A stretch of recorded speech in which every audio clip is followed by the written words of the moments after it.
विक्रम बेताल की पहली कहानी, सच्चा न्याय कौन। सम्राट विक्रमादित्य ने बेताल को पकड़ने का प्रण लिया और श्मशान की ओर बढ़े। जैसे ही उन्होंने बेताल को अपने कंधे पर रखा, बेताल ने पहली कहानी सुनानी शुरू की। बहुत समय पहले वर्धमान नगर में एक राजा धर्मसेन राज्य करता था। उसी नगर में वीरवर नाम का एक पराक्रमी ब्राह्मण रहता था। उसकी एक पुत्री थी, सुमति, जो सुंदर और बुद्धिमान थी। 3 वर के इच्छुक वर। जब सुमति विवाह योग्य हुई तो 3 योग्य युवक एक ही समय पर उससे विवाह करने की इच्छा लेकर आए। पहला युवक एक सिद्ध ज्योतिषी था जो भविष्य बता सकता था। दूसरा युवक एक बलशाली योद्धा था जो किसी भी युद्ध में अजेय था। तीसरा युवक एक विद्वान तांत्रिक था जो मृतकों को जीवित कर सकता था। दुर्भाग्य और पुनर्जन्म। सुमति अपने पिता के साथ विचार कर ही रही थी कि एक दिन अचानक एक भयंकर राक्षस ने सुमति का अपहरण कर लिया और उसे जंगल में ले गया। तीनों युवक पीछे पीछे गए, लेकिन वे राक्षस के सामने असहाय थे। उसी समय राक्षस ने क्रूरता से सुमति की हत्या कर दी और चला गया। तीनों युवक दुखी हो गए।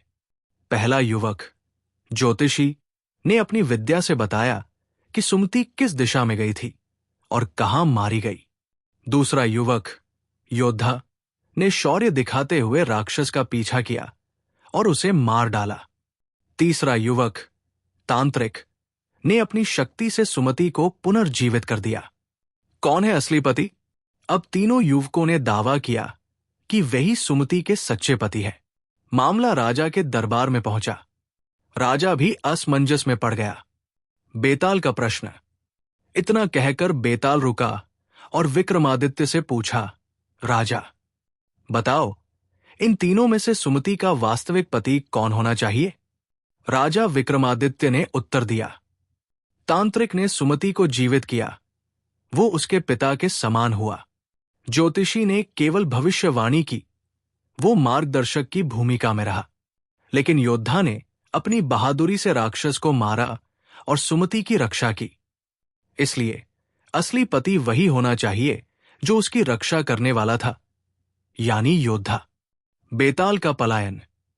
विक्रमादित्य का उत्तर सुनकर बेताल हंस पड़ा और बोला, राजा, तुमने सटीक उत्तर दिया, लेकिन तुमने वचन तोड़ दिया और बोल पड़े। अब मैं फिर उड़ जाऊंगा। इतना कहकर बेताल फिर से उड़कर पेड़ पर जा लटका।